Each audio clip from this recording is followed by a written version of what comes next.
Welcome back to day 2 of the NAMI New Hampshire Annual Conference. Hold on to hope. We're so glad you are joining us for day 2. I know that we heard some of our presenters mention the Magnify Voices Expressive Arts Contest yesterday. So we're really excited to be able to share some more about this event with you here today.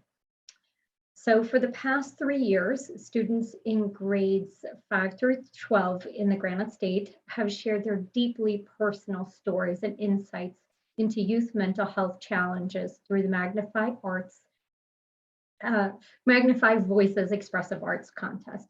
Today, I would like to introduce our panelists, People's Choice winner Erin Murphy, Michelle Watson, NAMI New Hampshire staff member and Magnify Voices Expressive Arts Contest chairman, and Adele Bauman, committee member, to provide an overview of the New Hampshire Children's System of Care Magnify Voices Expressive Arts Contest. So I am going to turn it over to Michelle. Good morning, everybody. Thank you, Liz. I'm going to share my screen. Hopefully it cooperates.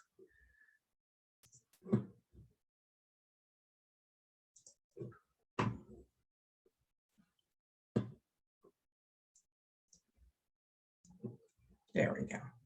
Okay, so we're so excited to be invited to present to all of you today. The three of us today are so passionate about this contest, and I hope that comes through in what you hear this morning. So as Liz said, my name is Michelle Watson. I am a staff member at NAMI New Hampshire, but I've been honored to be able to take this role as to leading the Expressive Arts Contest for the past 2 years.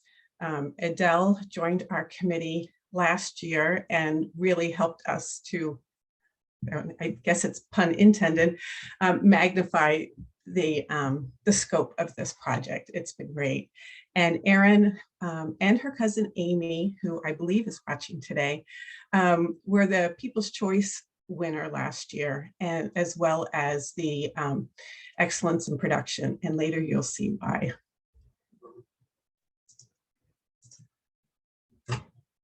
So today what we're going to do is we're going to talk a little bit about art therapy and how it really helps those that are using it for their mental health. We'll give you an overview of the contest, its impact moving forward, and then the best part is going to be at the end when Erin shares her story.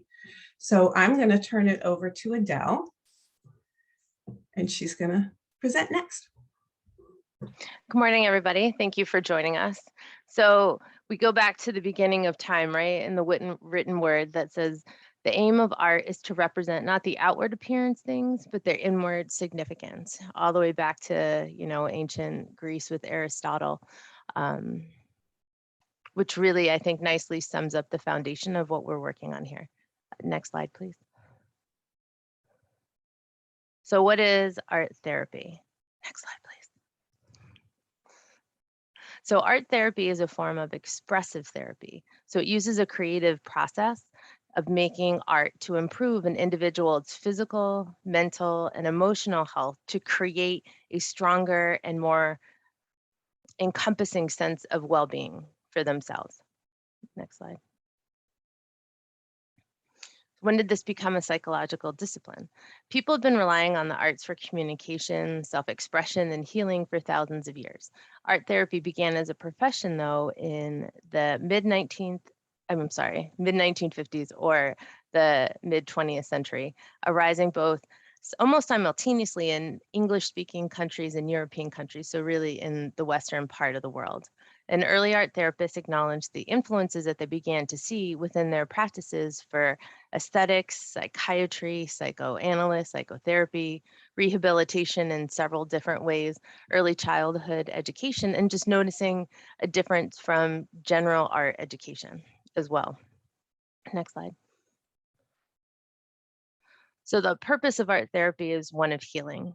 And I jam-packed this slide, but it's just to really demonstrate the many different ways that this can be achieved.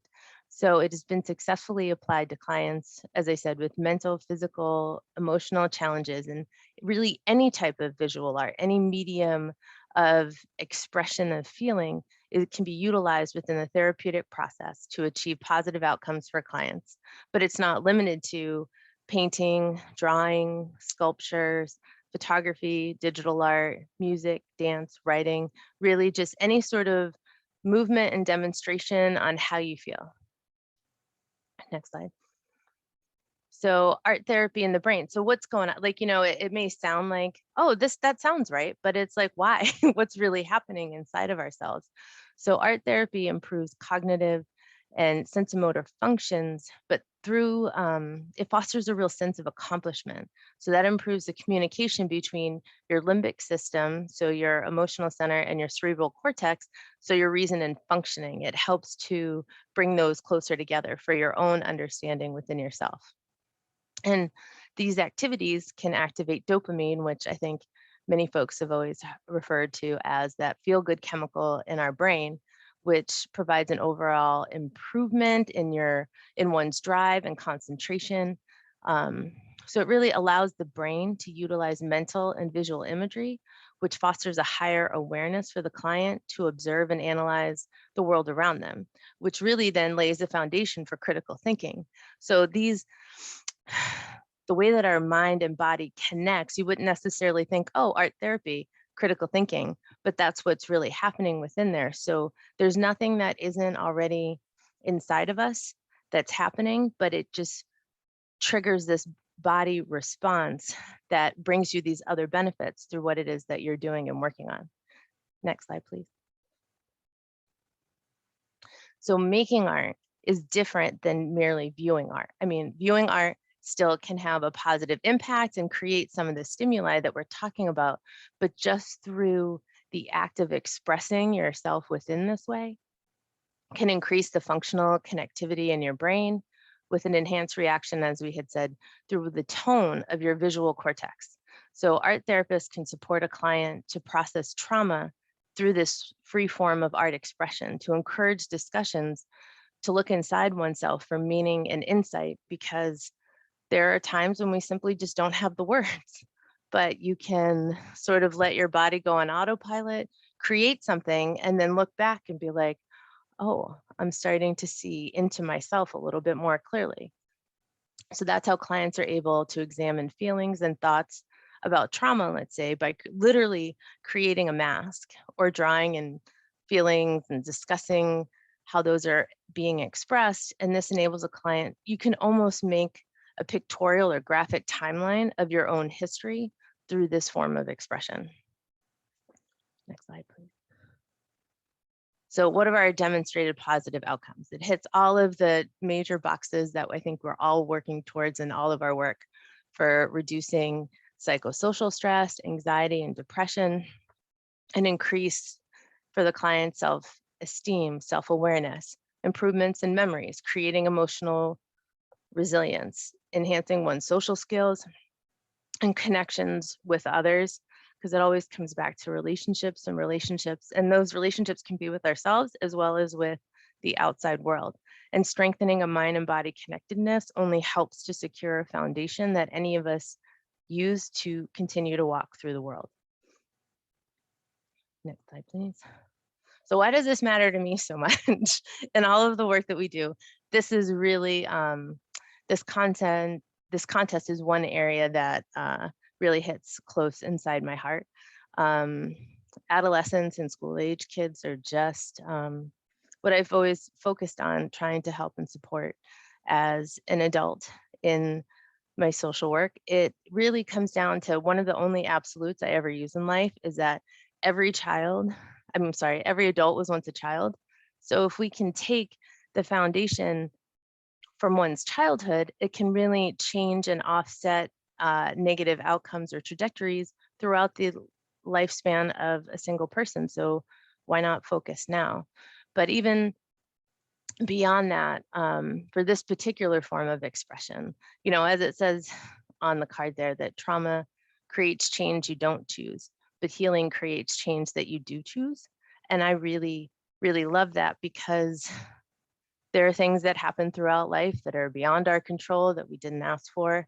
and such, but what you can do is take your own power and control back by choosing a mode of therapeutic expression that helps you bring you closer to you.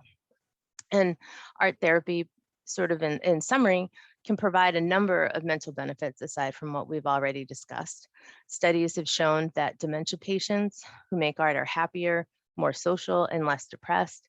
Art can also improve symptoms, as we said, of anxiety, depression, PTSD, and almost any psychological diagnosis that you can carry at some point in your life.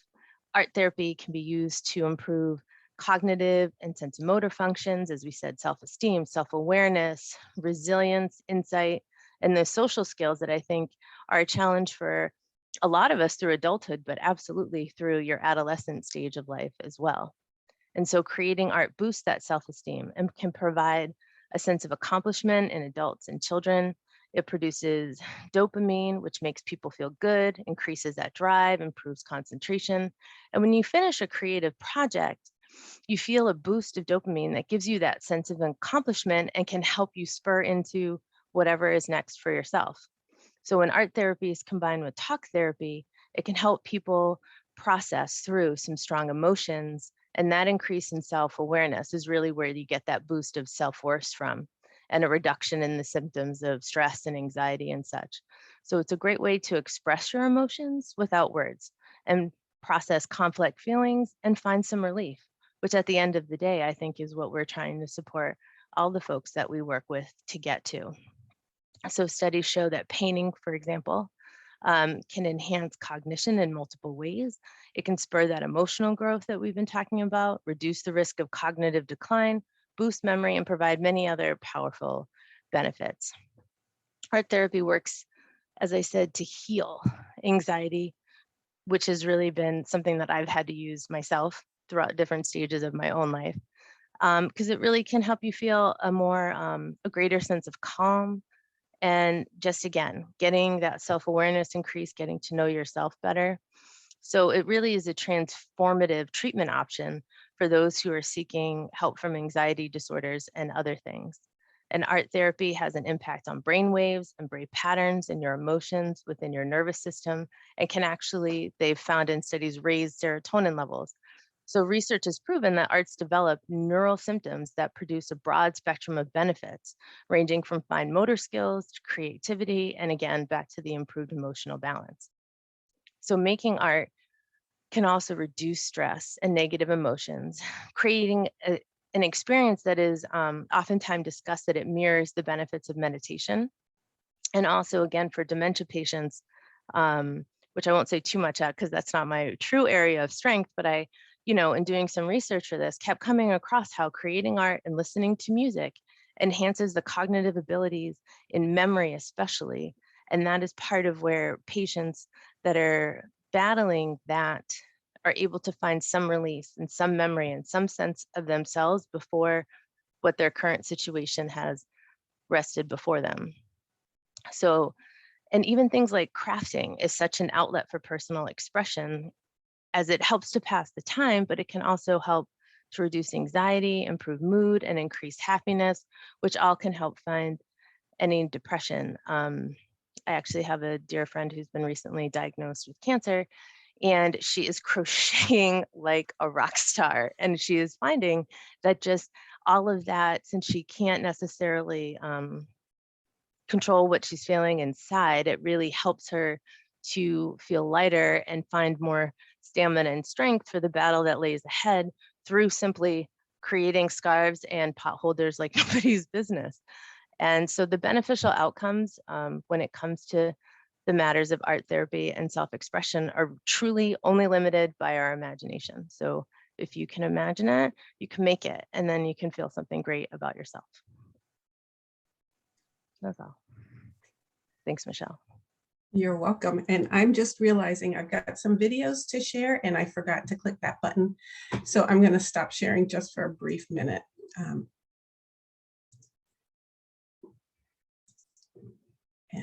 we'll try it again.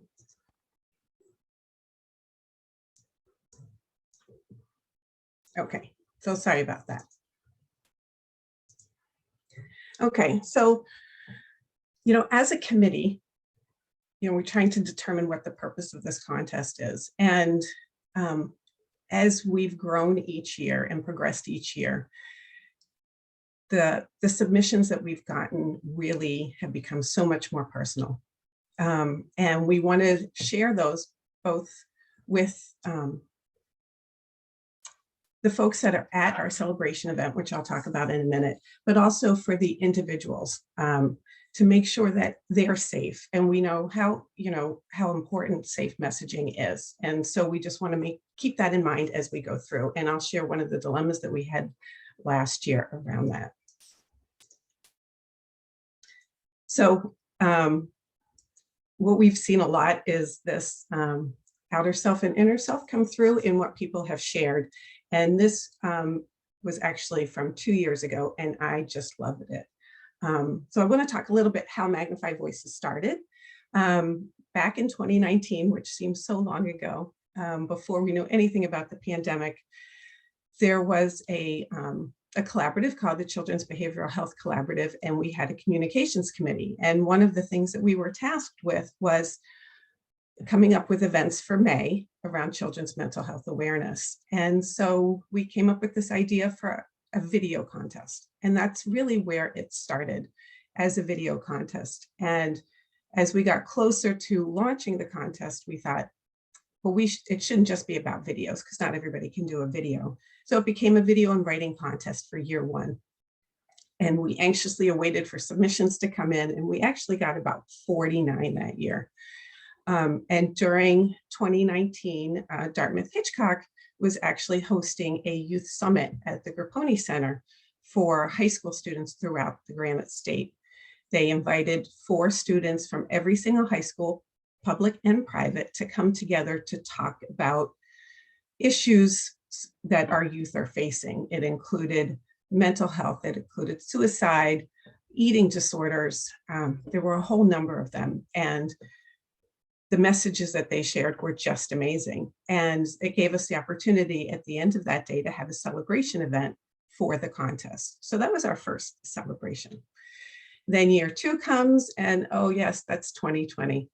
So we had decided before that we were going to include art, expressive art, so that students could do paintings or songs or dance or sculptures. And so as we were trying to prepare for that, because the submissions were due in March, the pandemic hit, and we had to figure out, oh no, I'm jumping forward, sorry.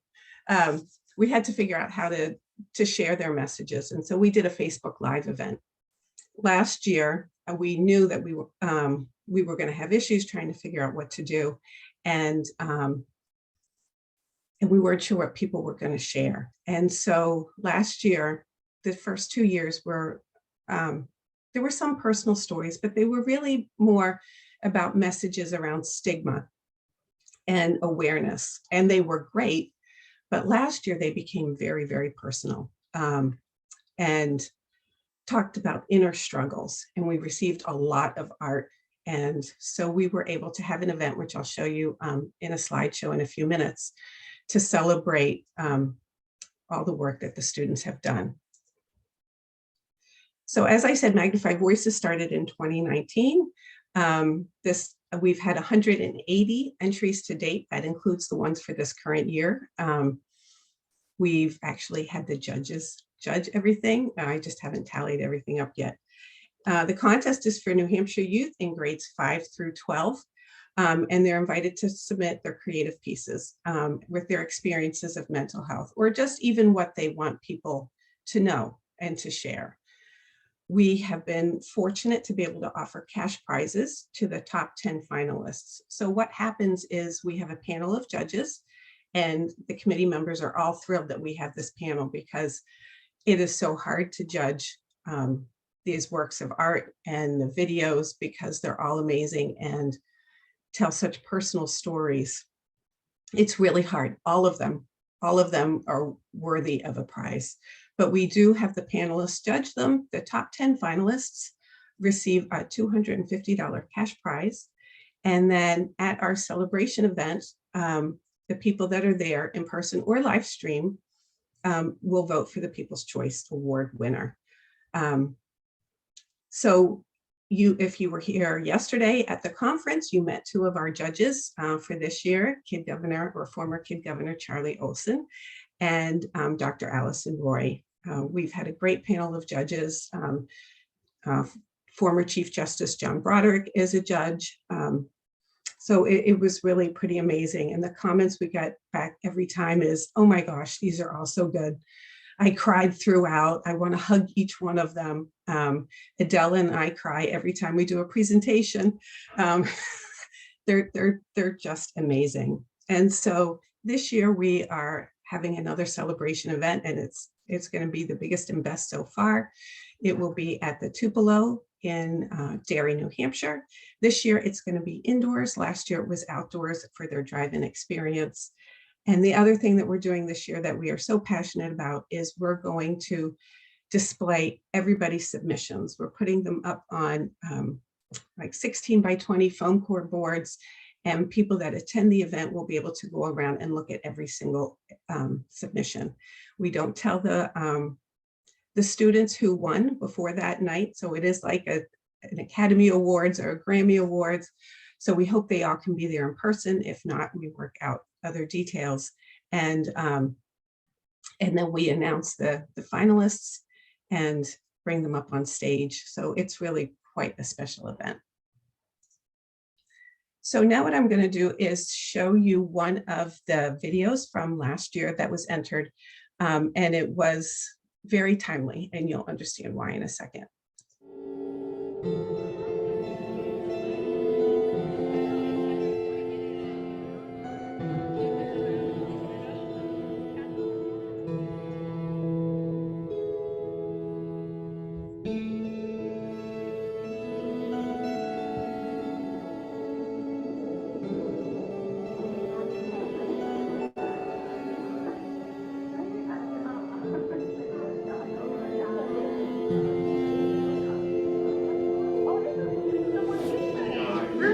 Yeah, it's a Genesis.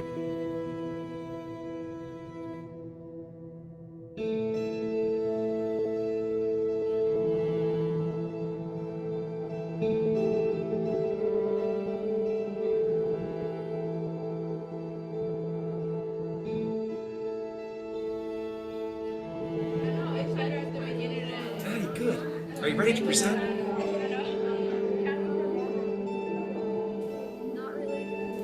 Good.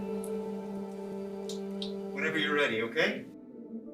I don't know if you heard her say, not really. And he just ignored it.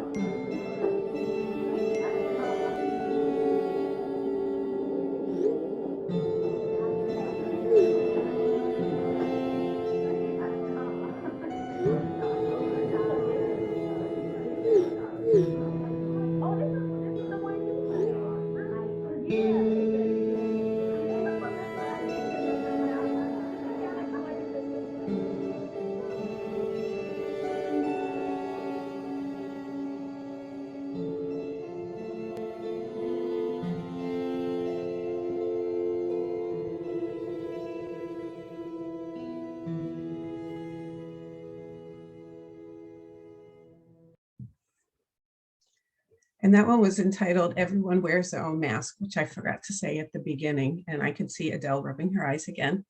And that was from a group of students at Goffstown High School. They submitted each year. That was their school counselor that was in the video. He had presented with me earlier this year at the New Hampshire School Counselors Association to really talk about why he was so passionate about this contest and what he felt it did for his students that entered the contest. It, gave them power, it let them express themselves, all the things that Adele's already shared and that we as a committee hoped this contest would do. And so that, I love that video, I love the mask, but we also have these, as I said, these very personal stories, and that dilemma becomes how do we protect our viewers? Because as I said, what we do at the contest is we we allow people to vote for the People's Choice Award. So we have to share the stories that were submitted. And last year we had Kiana, and Kiana's in 8th grade, and she submitted her story with the support of the Kingswood Youth Center. And as a committee, we struggled. How do we share her story? Because her story was very personal.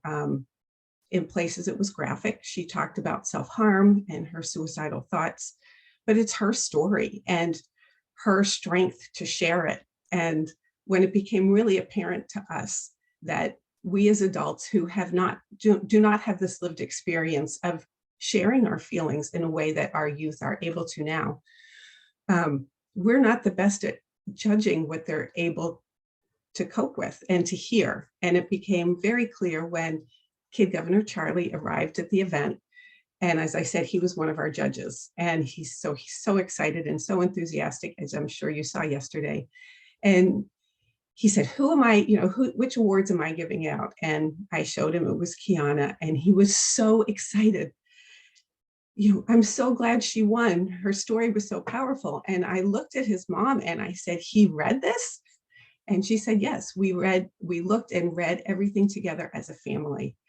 And so that really hit home that we were so afraid of sharing this, yet this 10-year-old boy could see what Kiana was trying to share, that this was her personal story, and that those witnessing it and listening to her submission are not alone. And so it was really quite special. So I'm gonna let you listen to Kiana's story. We did not have all of it. We didn't have her read all of it because it was too long, and you're probably gonna have to turn up your volume to hear this. Why does it hurt? I wake. I don't want to get up. Everything hurts. I turn over in my bed. A tear falls. Today is New Year's Day. This is where it all starts. I had made a plan for today. A plan to escape. I get up like it's any other day. The day passes on. 3, 2, 1. Happy New Year. Today is the day I escape me. Escape all of the pain. 7 p.m., 9 p.m., 10 p.m. I set an alarm for 12 a.m.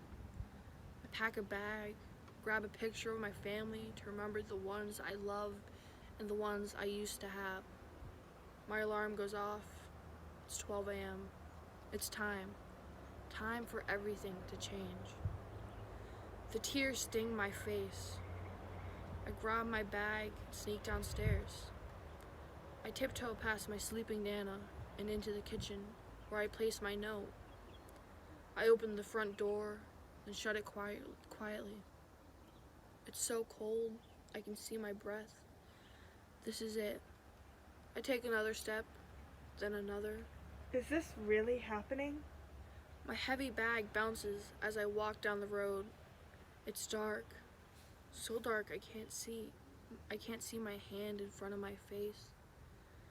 I use a flashlight and I hear my own feet pat the ground as I walk on the old paved road. I walk for miles. 1, 1.5, 2. What are you doing? This is a mistake. I walk more. My legs get tired, but I don't stop. Don't stop walking. They'll catch up. They will find you. I can't go back. Turn around. I walk another mile. I reach the end of the road. I pull out my phone. What are you doing? Don't call. Don't do it. You are so close to escaping. I dial 911. The cops come and ask me all kinds of questions. I break down crying. Please don't bring me home. I can't go back to that place, I yell. They bring me home in the back of a cop car. I walk inside. Don't wake her. She'll be mad. I wake my Nana. She hugs me, crying, after I tell her what happened. The cops tell her to bring me to the hospital. Everyone tells me it's not my fault. I don't believe them. About 4 months later, I talked to my counselor. I told him I'm having bad thoughts. He called my Nana. Here we go again. Life is hard, but I'll get through it. I have to. So we cry again every time that we watch that. And her strength to share that is just so amazing. And that's what Charlie taught us as a committee. So Kiana wasn't able to be at our celebration event. So we worked with the Kingswood Youth Center to make it a surprise for her. So they held, which was great, again, that safety net. So whether it's your family, whether it's the school or a youth serving organization, they can be our safety net. And yesterday in Dr. Allison Roy's presentation, she shared one of her a quote from One Trusted Adult, right? And so we need that one trusted adult from Brooklyn Rainey. That was her, that was the quote from Brooklyn Rainey. And so at the Kingswood Youth Center, they had a viewing party of our live stream of the celebration event. So Kiana did not know that she was one of the top 10 finalists. So she heard it live, just like she was there. And then they had the surprise party for her afterwards. And that's what she's showing here. And then in the bottom left-hand corner photo, they asked her to read her submission to all the students that were present there. And so, and then they had a discussion around it. It's just amazing where this has gone. So now what I'm going to do is I'm going to show you the video from our event last year. It was so much fun, and I'll talk through it because there's just some background music.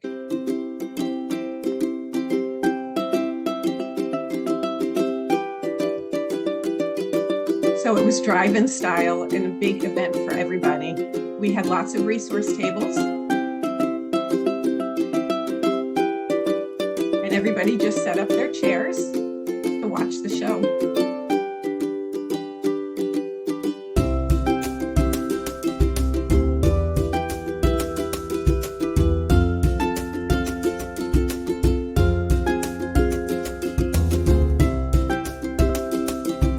And it was really hot that day.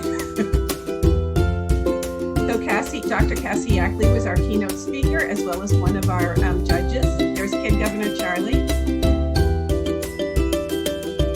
And former Chief Justice John Broderick. And our former child advocate, Moira O'Neill. She was instrumental last year. And these are some peer advocates from Reach One, Teach One, Love One.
And what you can see through that quick slideshow of just the top 10 finalists is what Adele was saying in her part of the presentation, where you can express things in a way that maybe we can't do with words, or that the individual can't share with words. We had masks, we had puppets, the two of the middle school students that won as a top 10 finalist showed that their mental health challenge was like controlling them, and they just felt like a puppet towards it. So just amazing. So I am going to now turn it over to Erin. Erin and her cousin Amy entered the contest, and we're not going to show you their video yet. We'll save that towards the end. So I'm going to stop sharing and let Erin take over. Good morning, everybody. Thanks for joining us today. see if I can figure out how to use screen share. Think you're looking at my screen, maybe? Okay, you are, great. Yeah. Thank you. All right. So as Michelle said, my name is Erin Murphy. I am the junior class president at Windham High School. And I won the Magnify Voices Expressive Arts contest with my cousin Amy Murphy, who is joining us from Tampa right now. We won the People's Choice Award and the Excellence in Production Award for our submission of Dear Younger Me.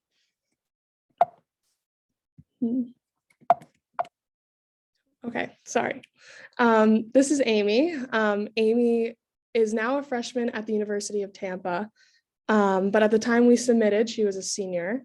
She also won the award with me. We made our video together.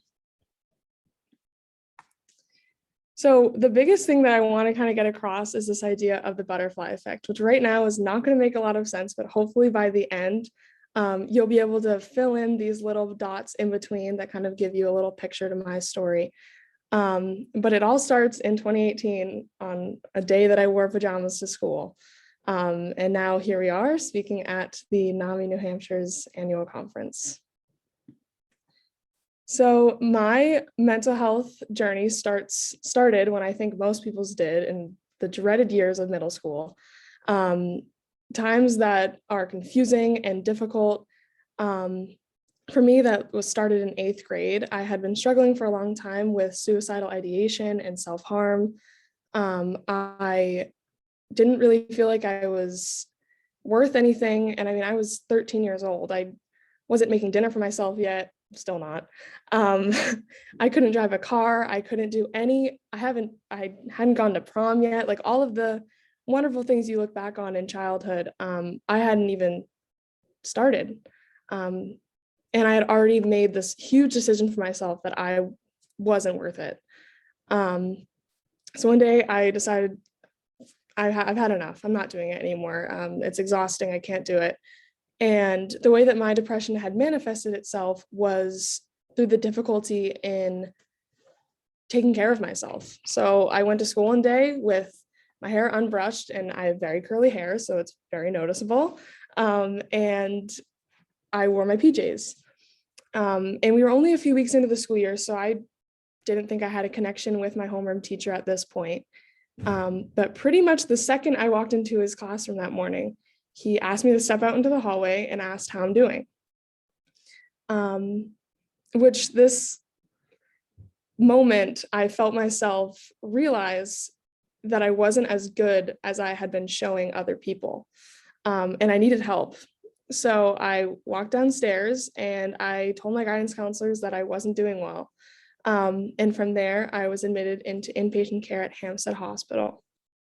This picture on the right, I remember taking on the way home from inpatient treatment. I think I was in there for about 9 days, and I was really surprised that I made it through.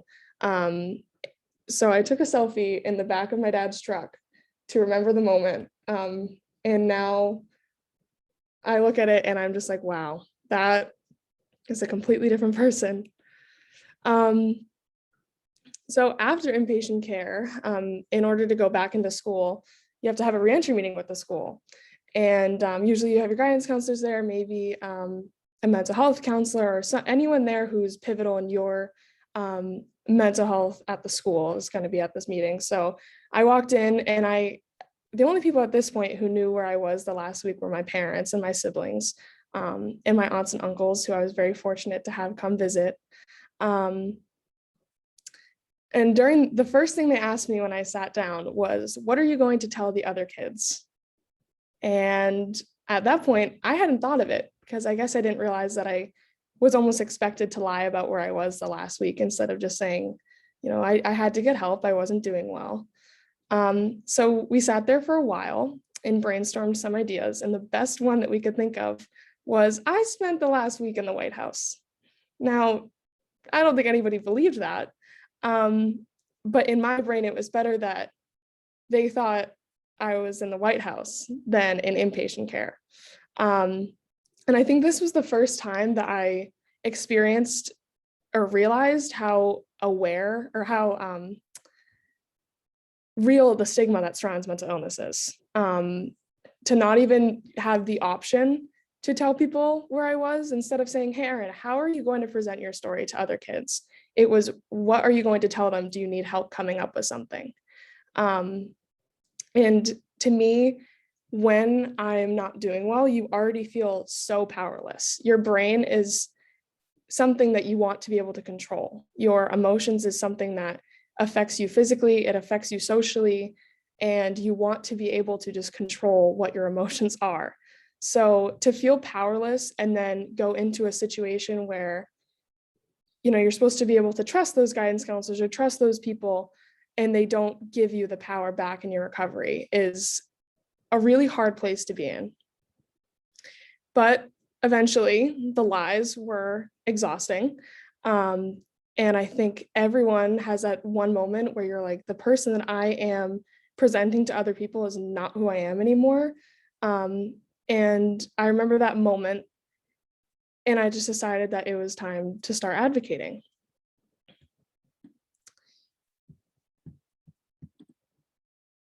I think that's, just skipped a bunch of slides. 1 second.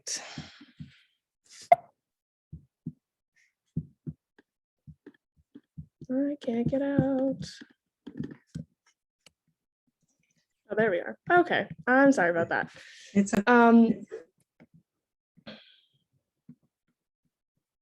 It's supposed to be here.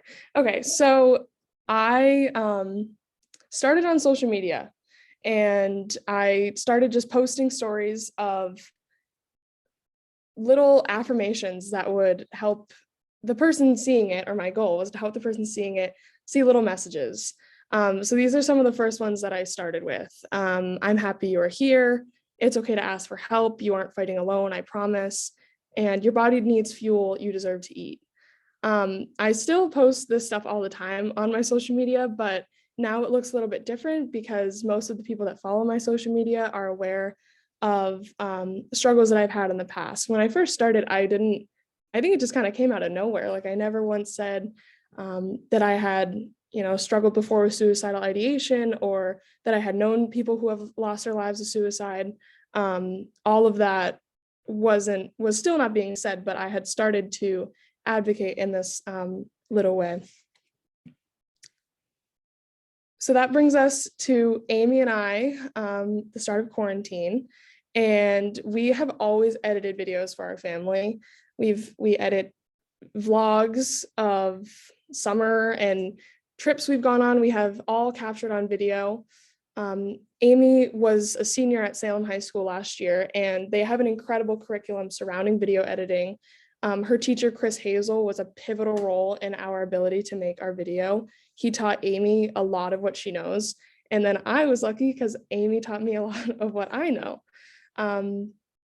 So we've always used video editing as our creative outlet. Like Adele said, having a visual for the invisible is so powerful for not only the maker, but also the people seeing it.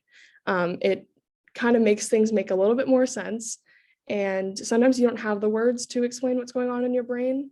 So to have a picture, a picture's worth 1,000 words. So it worked really well for both of us.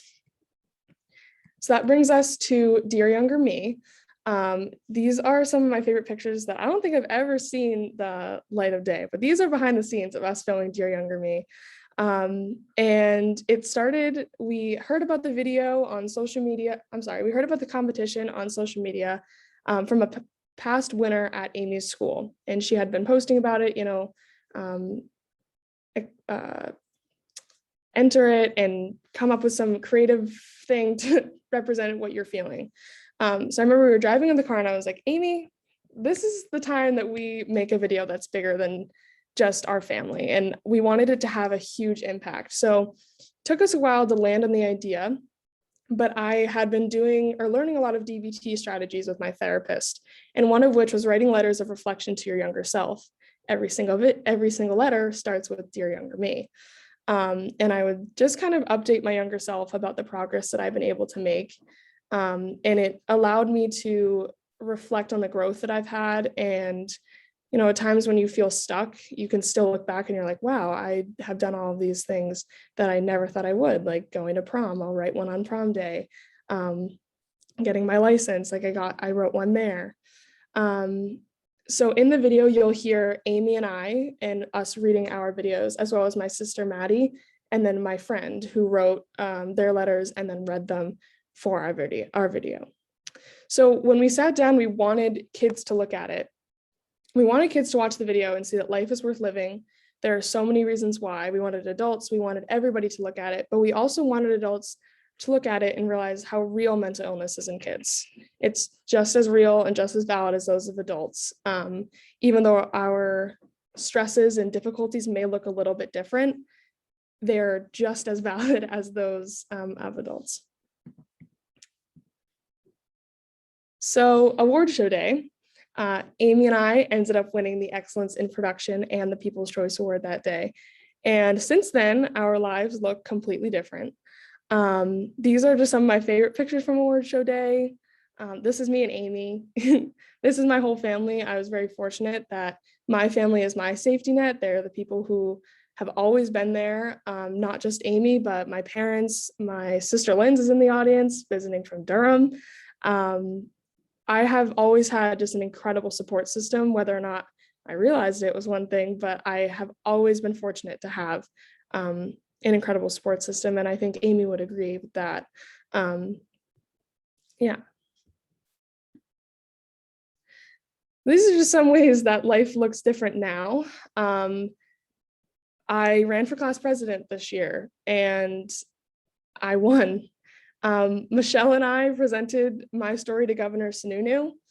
I'm the first female pep rally host at my school, which is really wild to me.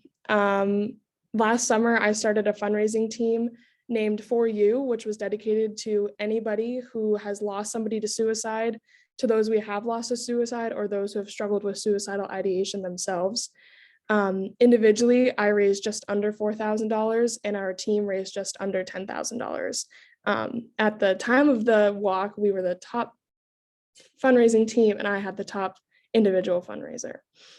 I also became an ambassador for Robbie's Hope, which is a suicide prevention organization out in Colorado who focus on uniting kids all around the United States. And they provide us with like tasks every couple weeks of ways to advocate differently than what you might think. So whether that's through social media or having a meeting with your school or any of those things, I'm sorry. Once you do that, then we also like come together and meet every now and then, and we'll all talk about things we're doing in our communities. And it's just a really good community to grow your advocacy. I also started a job at a social emotional learning based after school program in Windham.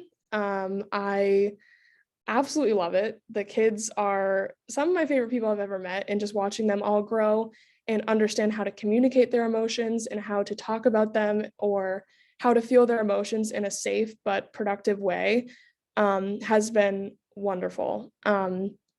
It's something that now I'm considering doing in the future, all because of this competition.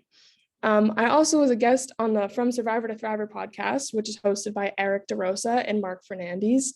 They are incredible people, also located in Colorado. And my episode is episode 30, if you want to listen to it. But we talk a lot about my story and about the Magnify Voices competition and the way that the competition has impacted me and Amy. Also, Amy and I got the opportunity to virtually present at the New Hampshire Behavioral Health Summit, which Amy being in Tampa, it's nice when we get a chance to do this stuff together because, like I said, she's my best friend. She's the person I want to do everything with. And this video would obviously not have been possible without her. She did a lot of the work with the editing and everything, and she's just such an incredible person. So for us to be able to now talk about our mental health struggles together and hopefully inspire a few people on the way is one of my most proud accomplishments, is that I just get to do it with my best friend. That's my favorite part about it. None of this would have been possible without the Magnify Voices competition. Winning and just seeing the impact that our video has had has given both Amy and I huge amounts of confidence that I don't think we ever found in ourselves before. I never would have ran for class president prior to winning, or promised them that I would try to fight for more mental health conversations in our school, more events regarding mental health. Like, none of that would have happened if Amy and I didn't enter the competition, if Amy and I haven't met the amazing people like Michelle and Adele and Liz, all of the people who have been so impactful to me. So now we're coming back to the butterfly effect. So this starts in 2018, right? I wore my PJs to school. My teacher had that little conversation with me. And then I went to inpatient care, and I had started on my way out around quarantine. That's when I started advocating on social media, because I was just so tired of the constant negativity. Everybody in quarantine was always on social media. And I wanted to try and be a little bit of a bright light in that dark world. So then we made Dear Younger Me, which was another way to kind of try and be a bright light. And now here we are. The butterfly effect for me has always been a way to kind of rationalize what I'm feeling, because sometimes when you're stuck in the middle of it, it feels like none of it has a purpose. And I like the saying, everything happens for a reason, but I'm lately starting to say, this is just in my butterfly effect. This is just making me somebody who I don't know yet. All of these little things made me who I am today. And in the moment, I didn't understand why they were happening. Even Amy and I, we always talk about our Dear Younger Me is 2 minutes. It took us a lot longer than 2 minutes, but it's 2 minutes that changed the entire trajectory of our lives. And that is really, really special. So here are some of the cool things that I have seen because of the competition. First off, my parents. My dad is currently sitting right next to me, and he is sitting through this presentation, and he has been incredible and has had so much growth since I started the competition. He's been able to talk a lot more about it, as well as my mom. And now I think we talk a lot more about mental health. It's just more of an open conversation. This is also the same with my aunts, who's sitting across from me right now. And all of us have just been able to talk about mental health much more freely and have those conversations. And we've been able to almost give each other the power in our recovery, because sometimes, like I said, it feels powerless. The competition also gave Amy and I and others an outlet to express our past struggles. If I never saw this competition, I don't think I ever would have thought of making a video about mental health. And I'm now obviously very thankful that I did, because it was every time I look at it, I'm reminded of the things that I need to hear sometimes. And I'm sure Amy feels the same way. It also gave me the confidence to step out of my comfort zone and to run for class president or make presentations like this. It is completely changed who I am. And one that is most important to me is that it's given me a platform to help show everyone else that is living with mental health struggles that they're not alone, because I don't think that there was somebody talking so openly about it when in 2018, at least in my circle. So for me to try and be that person and tell people, like, I went to inpatient care too, getting messages about people who said, like, I've never been willing to talk about it until I saw you talk about it, is really, really special. So yeah, that's all from me. Michelle, I'm going to turn it over to you, and I think she's going to show Dear Younger Me. I am. Thank you, Erin. And I appreciate that you feel that this contest gave you so much, but you're just amazing on your own. And I think, anyway, I'm not going to talk so much because I'll get all choked up. Okay. So.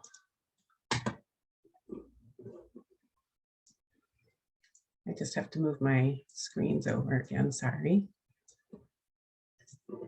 Okay. So now, what you've all been waiting for is Dear Younger Me.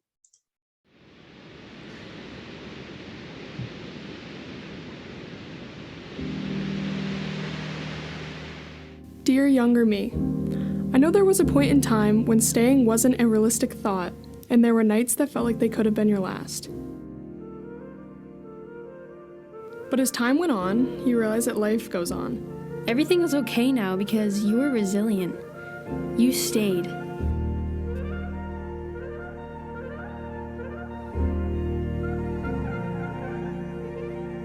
I want to thank you for getting the help that you needed and deserved. Admitting that you needed help was probably one of the hardest things you've ever done, but it was so worth it. Every feeling is only temporary. The feelings that were at one point unbearable became less frequent, and most importantly, you realize that life is worth living. The mountains, dancing, the days when you can't stop laughing, flowers, the ocean. These little things are what make life so unique and wonderful.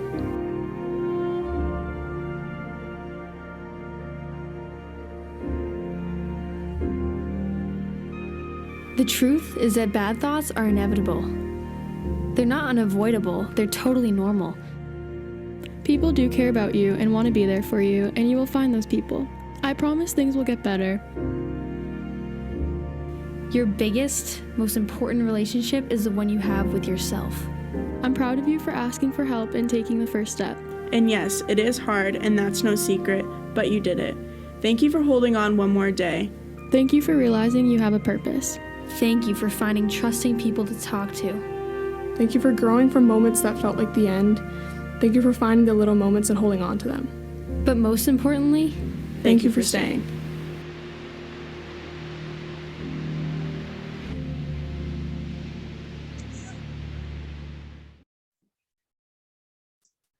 So thank you, Amy and Aaron, for the video. Thank you for staying. And it's a theme that we've been using a lot since then. We just have a few minutes left. So, you know, the impact of Magnify Voices moving forward, it's just incredible. You know, we can touch individual lives, we can touch everybody here today, but we really hope it does. And last year really was this turning point in it, is that we can help make systems change. And so as we move forward, if you have an event that you're hosting and you want to use some of the submissions from this current year, which you haven't seen yet, or last year, reach out to me or somebody else that's from the committee. We would love to share this information around the state. We want to celebrate the youth and their strength and their courage. But we also want to make that systems change. And it is clear that the students of today are going to make a difference. They're just amazing. So we do have a celebration event. That information is up on your screen. This year we've had 49 entries. There's a lot of written work this year, and these are even more personal, if that's even possible, than last year. The event is May 4th, in person at the Tupelo Music Hall, as I said, but we are also going to live stream it, and then we will also record it and post that on YouTube. One of the exciting things that came out of last year was the executive director of the Jaffrey Civic Center was at the event, and she wants to host an exhibit there. So all of the works of art from this year, or all of the entries, will be exhibited from June 4th through July 16th. It's open to the public. And then the organization Reach One, Teach One, Love One is going to have one of their fundraiser events. It's a wiffle ball tournament on October 1st, and they are also going to showcase all of the works of art. So I'm going to stop sharing. And so we would love for you to take advantage of this amazing work that the students have. After we presented Dear Younger Me, we had Franklin Pierce University reach out, and they showed that at the orientation for new students. Erin used it at her school for as everybody was coming back to school. So we can use a lot of this, a lot of these works as we're moving forward. We have a website. It's actually going to be moved to a brand new website for the New Hampshire Children's System of Care, and that'll be happening by the end of this month. So I think we hit 10 o'clock, but if anybody has any questions, or Liz, if you saw anything in the chat, let us know.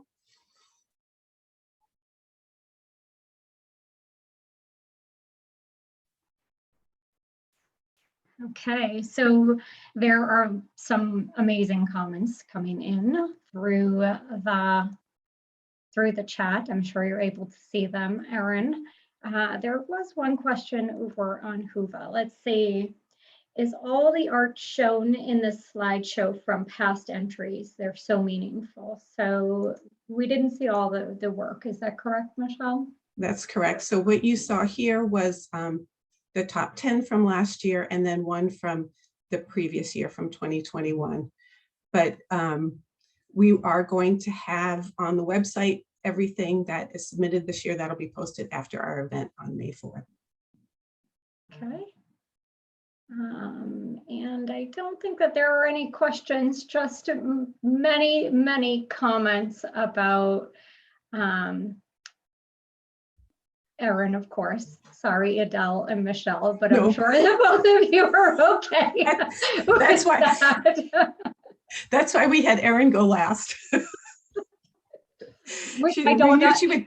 she would steal the show, and we I'm want not to give even- it to her. Yes, absolutely. And I'm not even sure why, because you know, there's tissues right here. So I'm not really, I was glad to have my camera off for portions of that. So thank you everyone for joining the session today. And thank you, Erin. We truly appreciate your sharing your journey, and we look forward to seeing all that happens in the future with you.